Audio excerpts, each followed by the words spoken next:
I'm sitting in a cafe in Prague right now, drinking coffee that costs less than the bottled water back home, and I just listened to the most unhinged voicemail I've ever received. But let me back up because this whole situation is insane.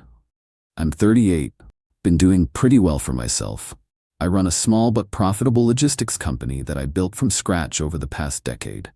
Not rich, but comfortable. Own my house outright, no debt, got a healthy retirement account, the kind of stability that apparently makes you a target.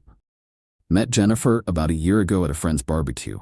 She's 36, works as a real estate agent, has an 18-year-old son named Tyler from her previous marriage. Right from the start, I made my position clear. I'm not looking to be anyone's ATM. I've seen too many guys get used for their wallets, and that's not happening to me. Our first few dates, I paid. Normal stuff. But by date 4, I told her straight up that I believe in splitting things evenly once we're past the getting to know you phase. She seemed fine with it. Said she appreciated a man who treated her like an equal. Great. Here's the thing though. Jennifer had this way of presenting herself as independent and self-sufficient, but there were signs. Small stuff at first. She'd forget her wallet occasionally, her card would get declined, and she'd laugh it off. She'd suggest expensive restaurants, and then look surprised when the bill came. I'm not an idiot, I noticed, but I also shut it down every single time. When she forgot her wallet, I'd wait while she went home to get it. When her card declined, I'd suggest we split an appetizer instead until her bank sorted it out. When she picked pricey places, I'd counter with somewhere reasonable. She learned real quick that I wasn't the guy to play those games with. About 3 months in, she mentioned Tyler's college plans in passing. Said he'd gotten accepted to a state university for the fall semester. Good for him. His dad, Jennifer's ex-husband Derek, was supposed to handle college costs as part of their divorce agreement. That's what she told me anyway. I made it clear from that first conversation that Tyler's education was between her, Tyler, and Derek. Not my concern. She nodded, said of course completely understood. We kept dating. Things were actually pretty good when she wasn't trying to angle for money. She was fun, attractive, we had good chemistry. I met Tyler a handful of times. Decent kid, bit entitled, but what teenager isn't? I was polite but kept my distance. Not my son, not my responsibility to parent or fund. Around month 5, Jennifer started hinting about moving in together. I shut that down. Way too soon, and frankly I liked my space. She didn't push it, which I respected. Then month 6 rolled around and something shifted. She started having car trouble, needed repairs. I recommended a good mechanic. She asked if I could cover it and she'd pay me back. I said no. She got upset, said she thought we were building something serious. I reminded her that serious doesn't mean I'm her emergency fund. She paid for her own repairs. 2 weeks later, her water heater broke. Asked if I could help with the replacement cost. Again, no. Gave her the number for a financing company. She called me selfish. I told her she was welcome to see it that way. The thing is, I wasn't being cheap. I just wasn't going to set a precedent where her financial emergencies became my problem. I've watched good men get bled dry by women who saw them as solutions instead of partners. Every time I held firm, Jennifer would be upset for a day or two, then come back around. I figured she was learning where the boundaries were. Month 7, things were actually stable. No money requests, no hints, nothing. We were just dating like normal people. I started thinking maybe she'd actually accepted how things were going to be. That's when she brought up marriage. We were having dinner at her place. Tyler was out with friends. She asked me where I saw this relationship going. I told her the truth. I liked what we had, but I wasn't in a rush to change anything. She said she was falling in love with me, wanted to know if I felt the same. I did, actually. Somewhere along the way, despite all the money games, I'd developed real feelings for her. So I told her yes, I could see a future with her, maybe marriage down the road. She got emotional, happy tears, the whole thing. It felt genuine. That night, she brought up Tyler's college again, said Derek was refusing to pay, something about losing his job and not being able to afford it anymore. Said she was panicking because the fall semester was coming up and Tyler would lose his spot if the tuition wasn't paid soon. I listened, expressed sympathy, and asked what her plan was. She said she was looking into parent loans, but her credit wasn't great because of some issues during the divorce. Asked if I had any advice. I suggested Tyler defer for a semester, work, save money, and start in the spring when they'd figured out the finances, or community college for 2 years, then transfer. Plenty of options. Jennifer got quiet, said she'd think about it. I thought that was the end of it. 2 days later, I came home from work to find her sitting in my driveway. She had a key I'd given her for emergencies. I asked what she was doing there. She said we needed to talk. We went inside. She sat me down and said she'd been doing a lot of thinking. Said that if we were serious about a future together, we needed to act like a team. Said Tyler's education was important and it affected our future as a family. Then she said Derek completely backed out. Confirmed he wasn't paying a dime. I saw where this was headed. I asked her directly what she wanted from me. She said the tuition for Tyler's first year was $40,000. Said if I truly loved her and saw a future with us, I would help with this. Not pay for all of it, she was quick to say. Just help. Maybe cover this year. She'd figure out the rest. I sat there for a minute. Then I asked her if she was making our relationship contingent on me paying for her son's college. She backtracked immediately. No, of course not. She just thought since we were talking about marriage, this was something we'd handle together. I told her no. Tyler wasn't my son. His education wasn't my financial responsibility, and I wasn't starting a marriage by dropping 40 grand on someone else's kid. She could explore loans, Tyler could work and defer, there were options. But I wasn't one of them. She got upset, said she thought I cared about her. I said I did, but that didn't mean I was a checkbook. She left angry. The next few days, she blew up my phone. Long texts about how relationships require sacrifice. How if I really loved her, this wouldn't be a question. How Tyler was part of the package and refusing to help him was refusing to accept her. I didn't engage much, just kept saying my position hadn't changed. Then she switched tactics. Started sending me information about Tyler's program, how good the school was, what an opportunity this was. Sent me screenshots of Derek's texts where he confirmed he wasn't paying. Tried to make me feel guilty. I felt bad for the kid, honestly.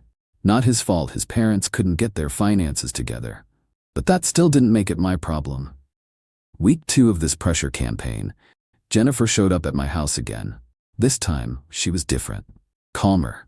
Said she'd been unfair, she understood my position, she just loved her son and was desperate. Said she wasn't going to ask me for money anymore. Then she said she'd been thinking about my comment about marriage. Said maybe we should just do it. Get engaged, start planning a wedding. Said if we were going to be a family anyway, why wait? I was suspicious, but also, honestly, caught off guard. I had been thinking about proposing eventually, maybe around the 1-year mark.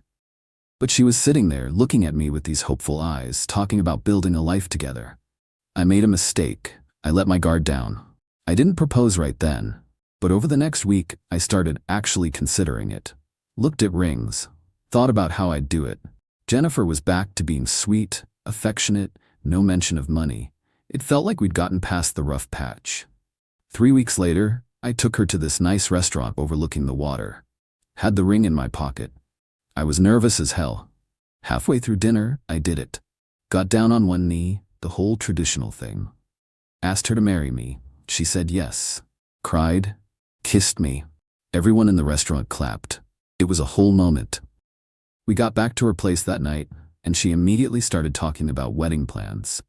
Wanted to do it soon, maybe in 4 months. Said she'd always wanted a spring wedding. I was good with that. We'd been dating almost 10 months at that point. Wedding would put us past a year together. Seemed reasonable. Then she said, almost casually, that she was so relieved we were getting married, because now Tyler's college situation could finally get sorted out. I asked her what she meant. She said that now that we were engaged, we were basically family, and she knew I'd come through for Tyler. Said the payment deadline for fall semester was in about 6 weeks, and she'd been so stressed, but now everything would work out. I just stared at her. Asked her directly if she just said yes to my proposal because she thought it meant I'd pay for college. She laughed, said no, of course not, but that being engaged meant we were a team now, and teams helped each other. Said 40,000 was nothing compared to what we'd spend on a life together. Said she'd already told Tyler the good news, that his stepdad was going to make sure he could go to school. I felt something cold settle in my chest. Asked her when exactly she told Tyler this. She said this afternoon, after I'd texted her to wear something nice for dinner. She'd figured out I was proposing, so she knew. Before I even asked, she knew I was going to propose, told her son I was paying for college, and then accepted my proposal with that already decided in her head. I asked her what would have happened if I'd proposed and then still said no to paying. She got defensive. Said that wouldn't happen because I loved her and Tyler. Said I was being paranoid. I stood up, told her I needed to leave. She tried to stop me, said we needed to talk about the tuition payment. I walked out. Drove home, didn't sleep. Spent the whole night thinking about every interaction we'd had. Every time she'd asked for money. Every time I'd said no. Every time she'd backed off and then come back with a different angle. This was just another angle. The longest con. The next morning, she called. Asked if I'd had time to think. Asked when we could go to the bank to set up the tuition payment. Said the deadline was getting closer. I told her to come over. She showed up within an hour, smiling, looking excited. Probably thought I'd come around. I handed her the ring box. Told her the engagement was off. She looked confused, asked what I meant. I said exactly what I said. We weren't getting married. This whole thing was a setup to get money for Tyler, and I wasn't doing it. She panicked. Started crying, saying I was wrong, she loved me, the timing was just coincidental. I asked her point blank if she would have accepted my proposal if I'd already definitively said I wasn't paying for college. She hesitated. That hesitation told me everything. She tried to recover. Said yes, of course she would have, but it was too late. I told her to leave. She refused. Said we needed to work this out. Said Tyler was counting on this. I told her Tyler was her problem, not mine. She called me heartless. I told her she had 10 minutes to get out of my house or I was calling the cops for trespassing. She left, screaming about what a horrible person I was. The next few days were nuclear. Text messages, voicemails, emails, all of them some variation of how I was ruining Tyler's future. How could I do this to them? I'd made a commitment. I blocked her number. Then her friends started contacting me, mutual people from our friend group, calling me cruel, saying I led her on, saying I was punishing a kid for his mother's mistakes. I explained the situation to the ones I actually cared about. Most of them got it. A few didn't. I cut those ones loose. Jennifer showed up at my work. Security escorted her out. She sent Tyler to my house. I didn't answer the door. The kid stood there yelling about how his mom said I promised to pay, how he was going to lose his spot, how I was destroying his dreams. I felt bad for him, genuinely. But his mom had put him up to this, and I wasn't engaging. 2 weeks after I called off the engagement, Jennifer sent me a long email. Laid out every reason why I should reconsider. Apologized for how she'd handled things, said she should have been more direct. Promised if I helped with this one thing, she'd never ask for money again. Said we could even hold off on the wedding, just please help Tyler. I didn't respond. The next day, I did something I'd been thinking about since the breakup. I'd been planning to take time off work eventually, maybe around the holidays. Instead, I moved it up. Booked a 3-month trip through Europe. Flights, hostels, trains, the works. Used the money I'd been setting aside for wedding expenses. Came out to about $45,000 after I splurged on some nicer accommodations. I posted one picture on social media. Me at the airport with a backpack, caption that just said, taking some time for myself. See you in 3 months. Tagged my location as departing to London. My phone exploded. Jennifer somehow got through the block, left a dozen voicemails. Her friends messaged me. Tyler sent me a long rant. I turned my phone off, boarded the plane, and didn't turn it back on until I landed. That was 2 months ago. I've been bouncing around Europe since. London, Paris, Amsterdam, Berlin, Prague now. It's been incredible. I've met interesting people, seen amazing things, eaten great food, and not once thought about Jennifer's drama except when I checked my messages. Which brings me to today. I was sitting in this cafe, connected to Wi-Fi for the first time in a few days. Decided to check my voicemail. Had about 30 messages. Most from Jennifer, a few from her friends, 2 from Tyler. The most recent one from Jennifer, left yesterday, was absolutely unhinged. She was sobbing, barely coherent. Said the college registrar had canceled Tyler's enrollment because the tuition didn't get paid by the deadline. Said he'd lost his spot. Said Derek was refusing to help. The loans didn't come through.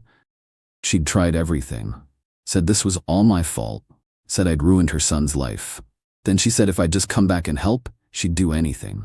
Anything I wanted. She'd sign a prenup, keep her finances separate. Whatever I needed. Just please help Tyler get back into school for the spring semester. I listened to the whole thing, then I deleted it, blocked her email too while I was at it. Here's the thing. I don't feel bad. Should I? Maybe some people would say I should, but I don't. Tyler losing his college spot sucks for him. But it's not because of me. It's because his mother tried to manipulate me into paying for it instead of figuring out actual solutions. It's because his father backed out of his responsibilities. It's because Jennifer spent the last year trying different tactics to get into my wallet instead of being a real partner. I gave her chances. Every time she asked for money, I said no clearly. Every time she pushed, I held my line. I never once led her to believe I'd be Tyler's financial support. The proposal wasn't contingent on anything except us building a real relationship. She's the one who twisted it into a transaction. And now she's dealing with the consequences of her choices. Tyler can take a gap year. He can go to community college. He can work and save. There are paths forward that don't involve trying to guilt trip your ex-fiancé from across an ocean. Meanwhile, I'm in Prague, about to head to Vienna next week, then Croatia after that.